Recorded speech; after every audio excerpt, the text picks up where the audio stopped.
You know the part of running a business that nobody dreams about?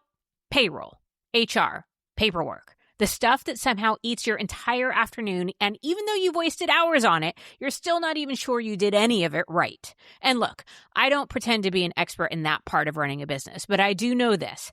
The smartest business owners I know are not doing it alone anymore.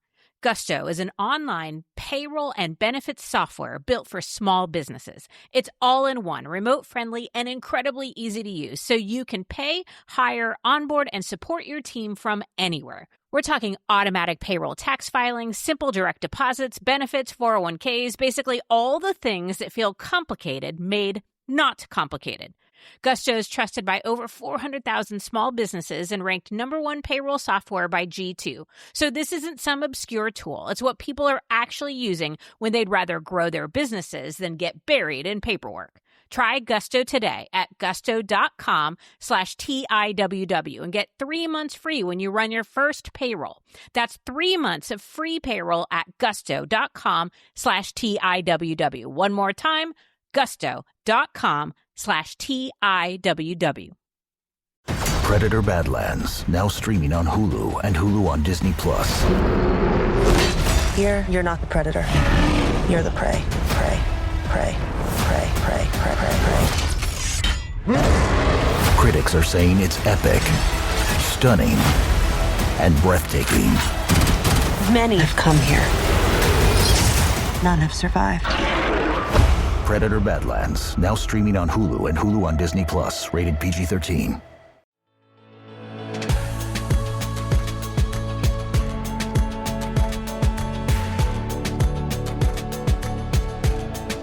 I am Nicole Khalil, and you're listening to the This Is Woman's Work podcast, where together we're redefining what it means, what it looks and feels like to be doing woman's work in the world today. And today, we're talking about something that sounds soft, but might actually be the strongest foundation on which we can build anything, and that's a Zen mind. Now, before half of you roll your eyes and picture incense, floor pillows, and somebody telling you to just clear your thoughts, stay with me. Meditation is something that I have been trying to do for over 20 years. Every health professional I've ever seen has recommended it. Coaches swear by it. I've made resolutions, downloaded apps, and taken the courses. I've even found out the sound the earth was making the minute I was born so I could repeat it while meditating. I'm not even kidding about that. And yet, I've never stuck with it. Why? Well, because I can't sit still.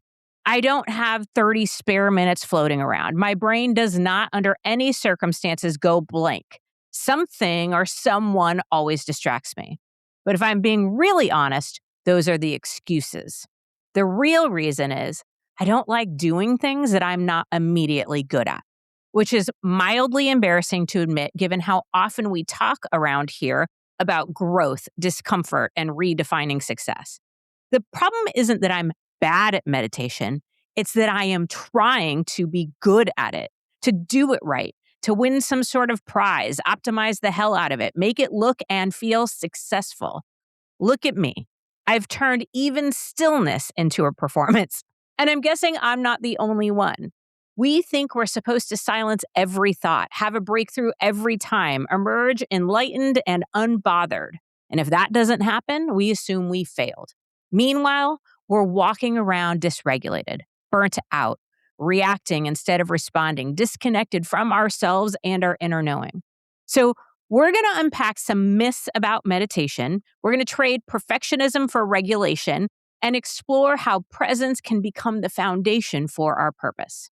Our guest is Jo Rose, entrepreneur, MBA, TEDx speaker, and founder and host of the globally consumed meditation podcast, A Zen Mind. After building a successful career in corporate tech, Jo felt called toward work that created deeper impact and founded a Zen Mind in 2023 to normalize meditation as a practice tool for modern life. Her work centers around nervous system regulation, self-fulfillment, and guiding people toward cultivating presence and meaning in all the things that they do at work, in relationships, and within themselves. So, Jo, welcome to the show.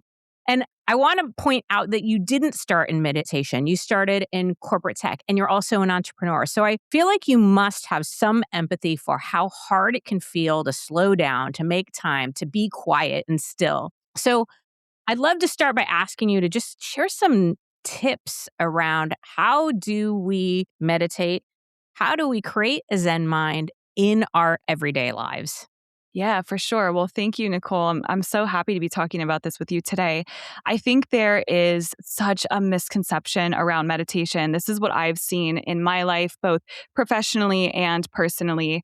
To your point, I did not start in meditation. I didn't go to school for meditation. I was like most of the population. I went to a tech institute, I studied business, and then I went right into the working class. And so I think that seeing what was out there and seeing how people were operating and moving through their lives really inspired something within me. And it created this interest in, okay, I want my life to have more meaning. I want my life to be more purposeful, even when I'm doing the most menial tasks, whether you're taking out the garbage in your apartment, whether you're, presenting something in a meeting at work.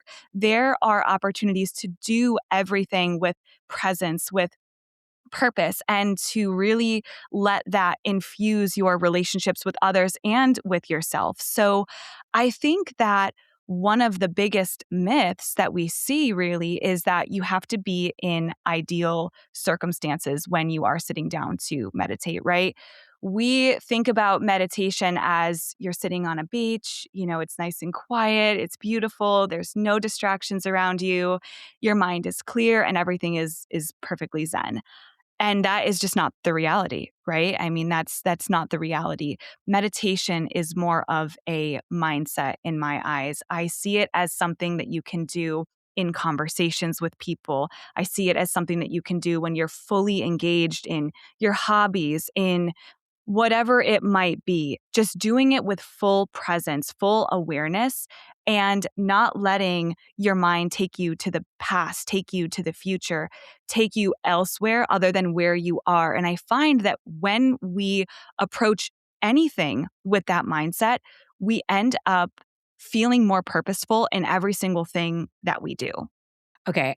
There are so many important things that you said, but what really spoke to me is this idea of you didn't say this, but the way I took it is I have the opportunity to be present, to meditate in a variety of different circumstances in a variety of different ways. It doesn't need to look one way. In this kind of honing in on, I'm just going to call it a quieting of the mind, a presence, an awareness, a being where your feet are Mhm. as a much more approachable and frankly, probably helpful approach to being Zen or meditating. So thank you for that. Could you give us some examples of ways that you are able to quiet your mind, be present in some of these more day-to-day moments? Yeah, absolutely. And I'll share with you a story. This is actually perfectly timed as well. I was on a flight down to New York recently, and I was sitting next to this woman, and we started talking about business. We started talking about my business, and I kind of shared with her that I was in the meditation, the mindset space.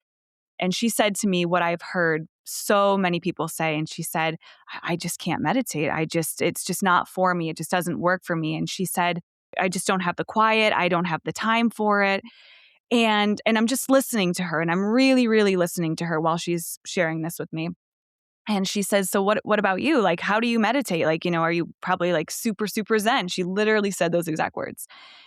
And I said to her, no. I said, I'm meditating right now. And she looked at me and she's like, what? She's like, this girl is crazy. And I was like, I'm meditating right now in this conversation. She's, what do you mean? Like, because right now my presence, my focus is on you, and I'm entirely present.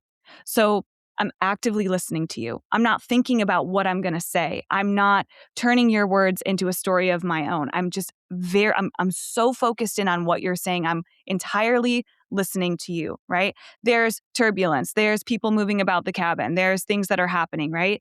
But I am sitting there entirely focused on you. That to me is a meditative act, right? That to me is you're so in the moment and focused. And it is something that we have to actively choose, right? Because when you're talking to somebody, think about it. How many times have you been in a conversation, somebody is speaking and you're already thinking, oh, this relates to this, or this relates to that, or I have to make sure I say this, or do I look okay, or do I sound weird? We overthink everything. And so it takes us away from the moment, from the presence, from the experience of what is actually happening. And Mhm. so I think that is a form of meditation in anything, again, in conversations, if you're creating something or doing something, you're not judging yourself. You're not creating a story. You're not, becoming entangled in something that is not the present moment. And so I don't believe in quieting the mind. The mind is made to think. That's what we've been doing for centuries, right? Since the dawn of time, realistically. And the brain is never just going to stop thinking. And I think that when we allow ourselves to believe that, okay, my mind is meant to think, right? That's what it's trained to do. That immediately takes off the pressure. So then it turns into just being aware. Okay, my mind is taking me elsewhere in this conversation. Okay, I'm focusing on something else in this dynamic. Let's bring it back. And you bring it back and you bring it back and you bring it back as many times as you need to, until over time it becomes just a way of being. So I think that it's a practice, right? And that's where I turn it into, it's a lifestyle, it's a practice. It's in everything that you do. Okay, again, so many things resonating with me because, and I'm just going to challenge you, the listener, right now. How many times did your mind wander? How many times did you think about what you do or don't do, or what you have done or have to do, or whether or not you're compare or whatever? Because I know as I was listening, the practice, well, there's an element of like, okay, what am I going to ask next? What's resonating? But the practice of being present, the practice of being fully aware of what's going on. And I just love this. And I've heard people say that when they talk about meditating, even when they're talking about like sitting silently in a room, it's like just bringing it back, noticing Hmm. where did my thought go, bring it back to the present. But I'm so grateful you said our brains are made to think, because I think that's an element of where I've often felt like, oh, I give up, I'm doing it wrong, Hmm. because it's always going somewhere. So, I'm gonna throw out a couple examples. I'm curious your thoughts on them. Yeah.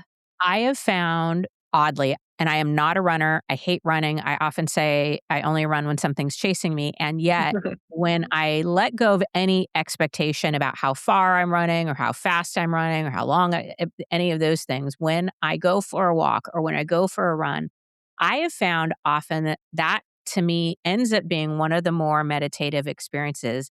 I kind of lose myself a little bit, and like I am very present. I'm very in the moment. And often I have what feels like really important thoughts Hmm. or an awareness or like a light bulb moment. Is any of this, I don't want to turn it into an outcome thing, but this awareness, this light bulb, is that part of meditating? Is that the point of meditating? Is there some expectation we should have or hope to have? Or should we be letting all of that go? We are outcome based people, right? We always want to make sense of everything. We always want, to gain something out of something. That's how we are, right? And I think that from what I've seen in my practice and in my life, sometimes the most fulfilling experiences that I've had, the most life-changing experiences were when I had no expectations from the other person, from the situation, from whatever it was. When we have an expectation or we are trying to force an outcome, that takes us out of the moment, right? Because it immediately puts us into, I want this to go a certain way. So I'm trying to kind of puppeteer the moment, right? I'm trying to control the moment. So you're not letting things be exactly as they are. So what you're doing really is you're taking yourself out of the present moment. So expectations and wanting something to go a certain way, it really comes back to wanting control. And so the opposite of control, right, is when you're in flow state, is when you're just being. And when you are just being, that is often when we have those light bulb moments, right? And notice it is not when we're trying to force them, right? It's when we step away and we just let things be as they are. And that's when we have, oh, look at this idea just came up, but we're not actively chasing it. Yeah. So I think that, and it's the exact same for me. I mean, you can't force creativity, right? You can't force productivity when you just have no gas left in the tank. I've seen that in my own business, like stepping away and doing something completely different and letting your mind just go on its own path. That is often when I get my best ideas and I have my best insights because I'm not looking for them. And I think that when we look and when we chase and when we try to make something out of a moment, that right there immediately it just takes us away. It takes us away from that flow state. And it's in those flow states where we have those ideas because our mind immediately calms down, whether we realize it or not. When you're just being, when you're running, when you're exercising, when you're painting, or you're fully immersed in your hobbies or something that really, really lights you up and pours, the energy just comes right out of you. That is often when we kind of lower our barriers in our mind, and then those insights pop up and they're like little surprises, but you weren't searching for them. They came when they were ready to appear. So it's shocking to exactly nobody that I'm trying to control an outcome or a situation. And I know you, the listener, can probably relate.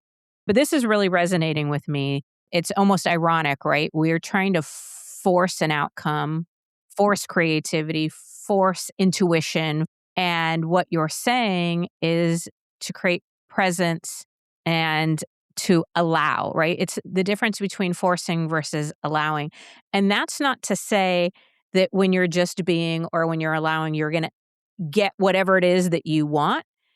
But I do think we increase our possibility or probability versus when we try to force or engineer or control. Yep, absolutely agree. And I think that when we are forcing, right, we almost have this underlying fear that if I don't control this, it's not going to happen. If I don't force this, it's not going to go the way that I want. And so the practice of allowing, it really is rooted in trusting, Mhm. being open to it. And this really comes back to nervous system regulation, right? A lot of us exist in survival mode without even realizing it, right? We're chronically stressed, we're chronically under pressure. And so what happens is our system, our being, it's braced and it's closed off. And so I experienced this in my past relationships specifically. It was like I had to have such control over everything, otherwise it wasn't going to go my way. And that ended very, very poorly for all parties involved, right? It was like when you are hyper controlling, it's basically that you don't trust yourself, you don't trust the other person, and you don't trust the situation at hand. So you are under stress, your nervous system is in survival and you're completely tightened and braced. And right there, you're not open, right? That is the opposite of being open and receptive. And I talk a lot about this.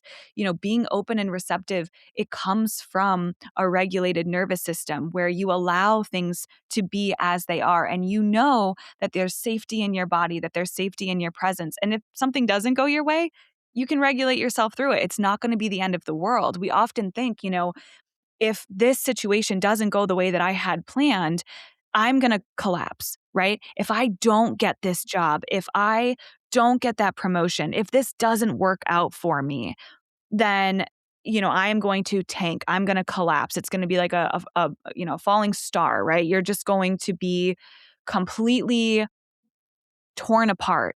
But if you believe, hey, either way, it's going to be fine. Either way, everything is meant to be exactly as it is. And we can regulate ourselves through it. If we get rejected, I'm going to be there to pick myself up. If this doesn't work out, something better is on its way.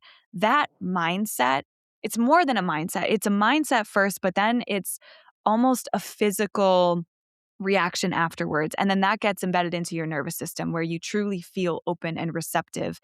And when you exist in that state, it's a lot easier to let go of control and let go of feeling like you need to have every single step planned and that you need to grasp to the outcomes. And then intuition rises and then opportunities come to you because you're open and receptive and you're not trying to control them out of fear.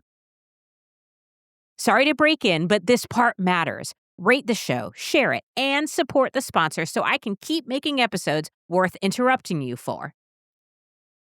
Starting a business sure does sound empowering until you're staring at your laptop thinking, what if this doesn't work? What if nobody ever buys? What if I just made a very public, totally mortifying mistake? I've built my business from the ground up, and here's what I know. Confidence isn't the absence of doubt.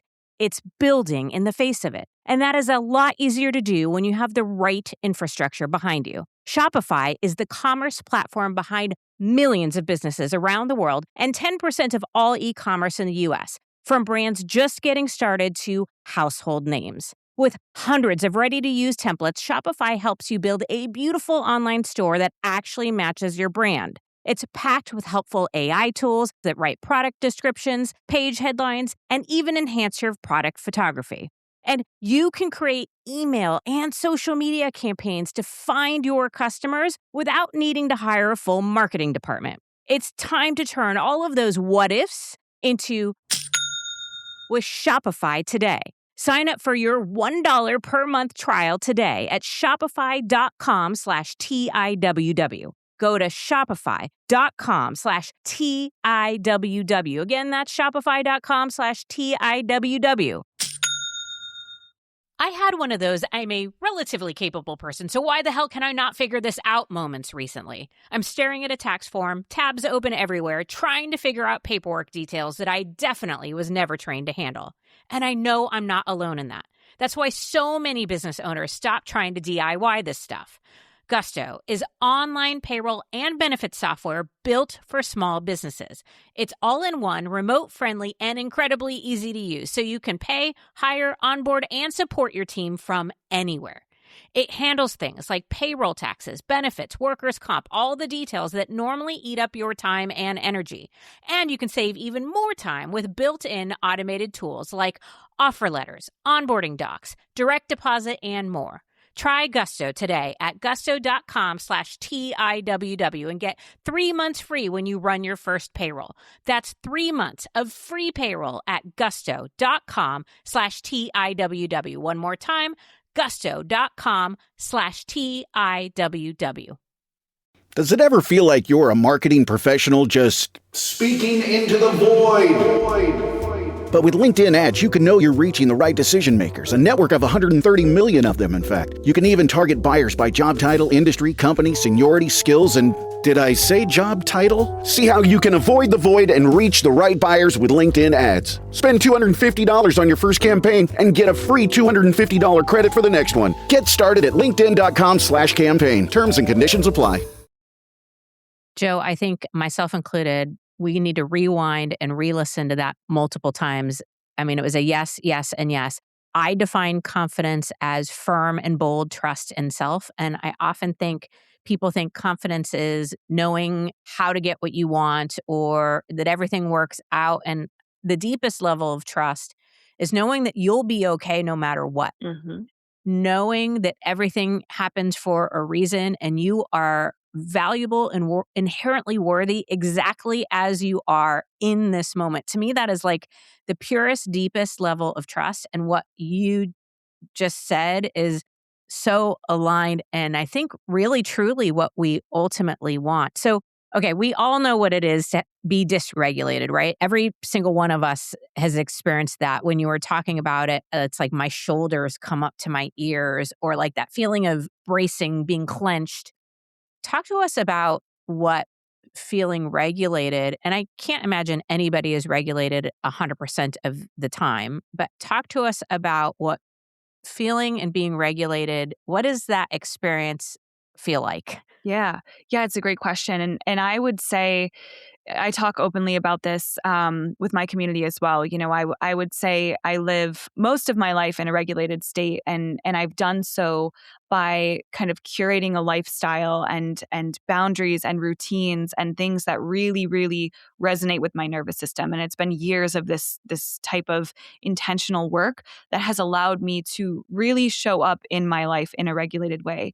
However, I was not always like that, right? I mean, prior to even starting a Zen mind. And there's been times in my life, even recently, where I fall into dysregulation. It's natural. Again, circumstances are not always perfect, and our body does respond. But I lived a life prior that was extraordinarily dysregulated. It came out in my relationships and my work and everything. And it was really, really difficult. I didn't know why things weren't working out for me. I didn't know why I felt this way. I didn't know why I was having anxiety. I didn't understand. And it was really the product of a lifestyle that just wasn't supporting me. So when you think about regulation and what it's like to live in a regulated state, it's not just a mindset, right? It's not just a mindset. It's a feeling and it's a way of being. And it's anchoring your days with routines that support you, with those boundaries, with, little things that you are choosing to do that support regulation. When you are regulated, it's just we take the pressure off. Like you just realize my life isn't that serious. I'm running a business and the stakes are high, right? But to be able to do that in a relaxed way where it's like, you know what? If this works out, great. If not, like missed my flight the other day and old me would have been freaking out, and making a bunch of calls and I was like, oh yeah, I missed the flight. Now what? I'm going to sit at the airport and I'm going to go talk to a couple people, and I'm going to wait for the next one. And it's just being able to kind of go with the flow, right? When we're dysregulated, everything is urgent. Everything is an emergency. Everything is stress inducing. And when you take that pressure off because you are living in a regulated state, everything just becomes a little bit lighter. Like you stop taking life so seriously. It's like, if it works, great. If it doesn't, great. We're back to the drawing board. Something better is going to come. And it's not being careless. I think that's the other thing that we have to be careful of and mindful of when we talk about this, this idea of detachment. It's not apathy, it's not carelessness. It's really just, again, it's trust. It's trust in the process, but also trust in yourself that either way it's going to be okay and we're going to make it through. And Yeah. and you just have this level of everything's going to be fine. Everything's going to be okay. It's acceptance for exactly as it is without trying to force things to be a certain way.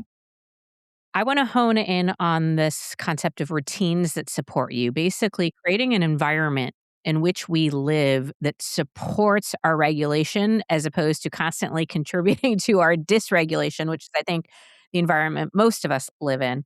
I think we live in a society, especially on social media, where we get a lot of like, follow my routine Mhm. or this routine works. So, my question is, how do we begin to discover and identify the routines that would support us as individuals?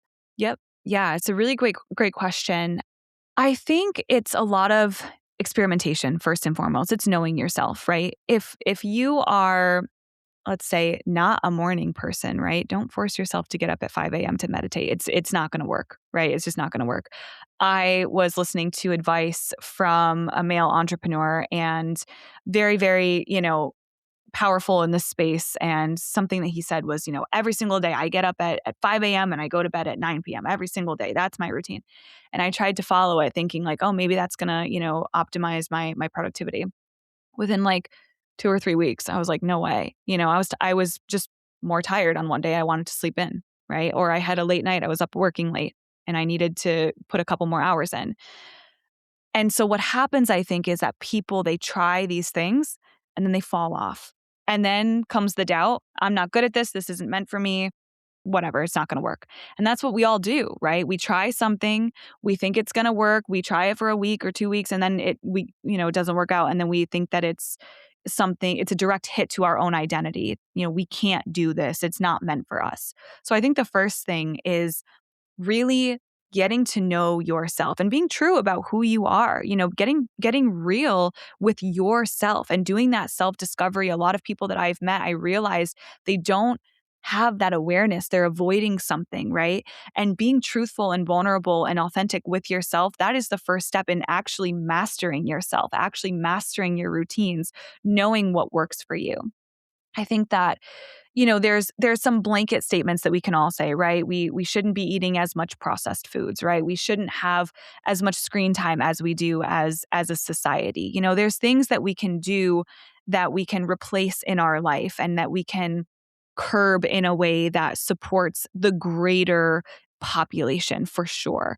But I think it's all about experimentation. It starts with learning who you are, knowing who you are, being real about who you are, experimenting from that place, and also being okay with it not working out. This didn't work out for me. I'm going to try something different. Right. And it's just these kind of baby steps that we take in our own life. And then we figure it out, because I didn't just wake up one day and realize, oh, this is the routine that works for me. I definitely didn't see it on Instagram. I didn't follow someone else's routine. And it's also tough because I don't promote my routine to other people, because I don't believe that I have a solution. I don't believe that it's the end all be all. I just believe that it works for me and my lifestyle right now. That's not to say it'll continue to work 6 months from now. We just have to stay fluid and honest with ourselves in order to find those routines that actually do fit. Yeah, I'm going to repeat fluid and honest, because what I'm hearing is that your routines that support you have been cultivated Mm-hmm. through time and experience and being honest with yourself and trusting yourself and all of those things. And whatever routine that you have that keeps you regulated today may not a year from now. And so, again, I go back to the word you use, practice. Mm-hmm. We think being regulated means that we have eliminated all discomfort. And when you use words like boundaries, or when we think about growth or what really matters to us, when we are checking in with what works for us and doesn't, we have to understand that what works for us may still come with certain levels of discomfort. So, how do you work through discomfort, holding a boundary, communicating a boundary, trying something that doesn't work, and still hold on to being and feeling regulated? Yeah. Yeah, I think everything that we do, it's almost in devotion, right? Devotion over discipline. That's kind of what I've been feeling lately in my life, and it's what we're choosing is really for our greatest good, right? It's for us to be better for ourselves, and for us to be better for the people in our lives, our families, our coworkers, our friends. So it's seeing these routines, seeing these choices as something that is really, really enabling you to be the best version of yourself. And when we think about discipline, we think about, I have to do this, right? It has to be perfect. I have to do it. And it's almost like a form of punishment sometimes. We take it as like, I have to be at the gym every single morning.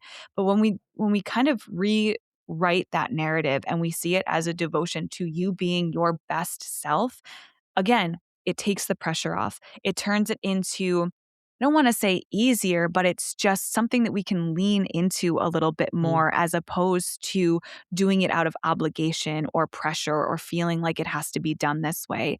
We allow ourselves to do it because we want to do it. I want to be the best person that I can be for my team, for my community, for myself. I want to be that version. So I have to meditate every single morning. That right there is a devotion to myself so that I can show up fully for other people. Because if you can't show up for yourself, you can't show up for others around you. So that's why you have to prioritize what it is that is going to truly help you ground and stay centered and aligned and stay regulated.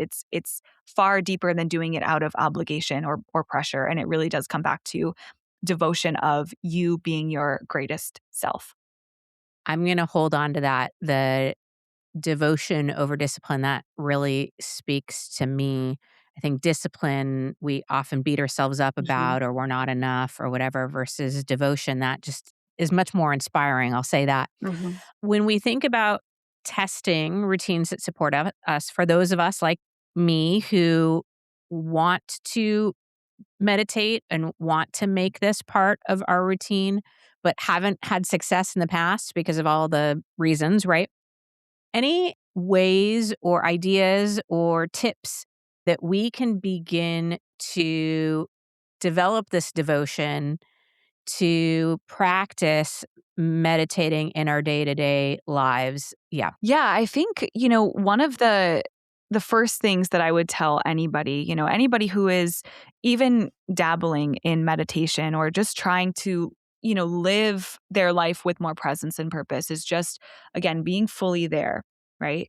And we can do that through our senses. We can do that through our five senses, right? So let's say you're washing dishes, and your mind is elsewhere. Okay. Bring it back to, well, how does the water feel, right? How does the soap feel? What do you smell? What are you seeing? Look at the colors, look at the textures. It seems really simple, but how often do we actually connect with our five senses, right? And often we have a lot of distractions that are around us, right? We're also listening to music, or we're having a conversation, or we're thinking about what has to get done tomorrow. You're not here. Okay? So I think engaging your senses is one of the first things that you can do in any situation. Another thing that I love to do is, we are a society that always has our phone, like they're glued to our hands, right? So we always have something to fill in the blanks. We always have a distraction. Now more than ever, we have something that can take our attention in a millisecond, right? So you're waiting in line, at the grocery store. What do? Right? You usually pull out your phone. You're scrolling. You're checking your emails really quickly. You're waiting at a stoplight. You're on the train, right? You always have the ability to take yourself elsewhere and to distract yourself and to fill that gap. And so let yourself sit in the silence. Let yourself just observe, right? Let yourself start conversations with strangers. Just observe other people. And I think that, again, it's so simple, but we have been taken so far away from that. I love, like, when I'm commuting, or when I'm, anywhere that I would naturally want to pull out my phone or even read a book or something. I just sit. And I watch, and I look at people's facial expressions, right? I watch body language. I observe what people are wearing, and I'm not making stories about it in my head. I'm not judging. I'm just observing it as it is, and just kind of being there, right? Being there in that. And it sounds a little bit strange, especially because we always have a way to distract ourselves. And I think that once we pull away those distractions and we're just left with being, it almost forces us to explore real presence, right? Presence was a lot easier back in the day, right? When we could be fully involved in something without our phones dinging, or without, something happening in the background that we absolutely had to tend to right now. So I think distancing ourselves from our phones, right? And from media, and allowing ourselves to just be in the moment, engage those senses, right? Be in the moment, stop filling every single gap with a distraction. Those are kind of my go-to ways that I would share with anybody on, just how to be more present in anything that you're doing. Yeah, Joe, I have to thank you for offering up ideas that are very approachable Mhm. and also something that we can build off of. Like, when people are like, okay, start by setting aside 30 minutes and sit on the floor cross legged, it's like I shut down. Mhm. All of this feels approachable and yet really important. And I think it allows for us to, again, begin to practice being aware, being present, noticing and bringing back in our day to day lives. And I think when we experience the value of that, then it is something we're going to want to build off of and devote ourselves to. So, all of that to say thank you. And I want to make sure our listener knows that another potential way to build this is to listen to a Zen Mind guided meditations wherever it is that you listen to podcasts. So, we're going to put all the links and show notes to Apple, Spotify, YouTube. You can also find more about Jo and her work by going to the website azenmindglobal.com. You can also find her at a.zen.mind on Instagram. Jo, thank you for being our guest and for, again, making this so much more approachable than it ever has been for me. Of course. Thank you so much, Nicole. I think these are really important conversations, and I think that everybody deserves to live really meaningful, fulfilled lives, and we all have it in ourselves to allow that to happen. It's just making the choice and moving through life with that intention. So it was absolute honor to speak with you about this today. It was my pleasure, and I couldn't agree more. So, friend, if your brain says you're doing it all wrong, I want you to answer, yeah, maybe, but at least I'm doing it. Because that's how anything worth doing actually happens. Tiny steps, small actions, one foot in front of the other, noticing and bringing it back. Not perfectly, not all at once, not with a breakthrough every time. Perfectionism wants to shove you into a tight, cramped, rigid, very noisy box. It wants certainty, guarantees, control. It wants you to wait until you can do it flawlessly. But most of what you want, meaningful work, connected relationships, a real sense of purpose, doesn't live in that box. It lives outside of it, which means if we want to find it, feel it, hear it, we have to get quiet. We get to be present. Because listening, trusting, honoring yourself, all of that is woman's work.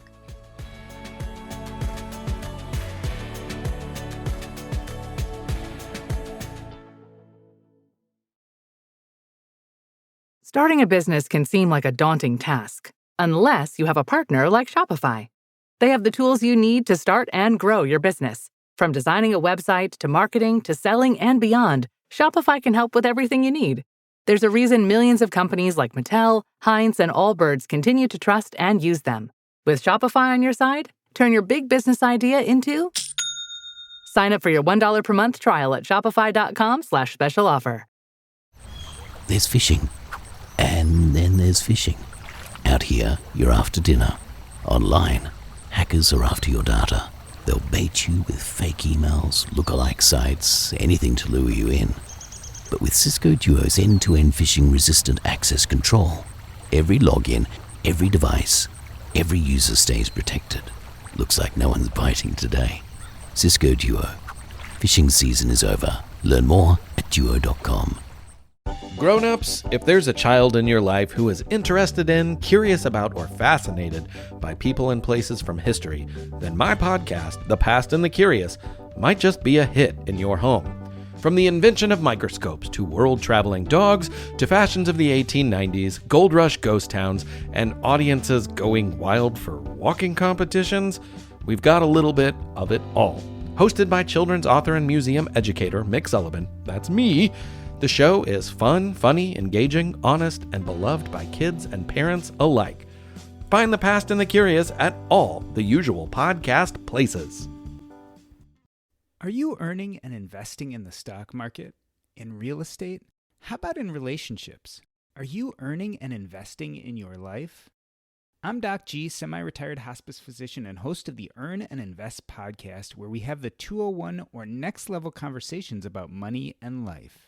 Not only how you make money and grow it, but also how you use your wealth to create a better and more fulfilling existence.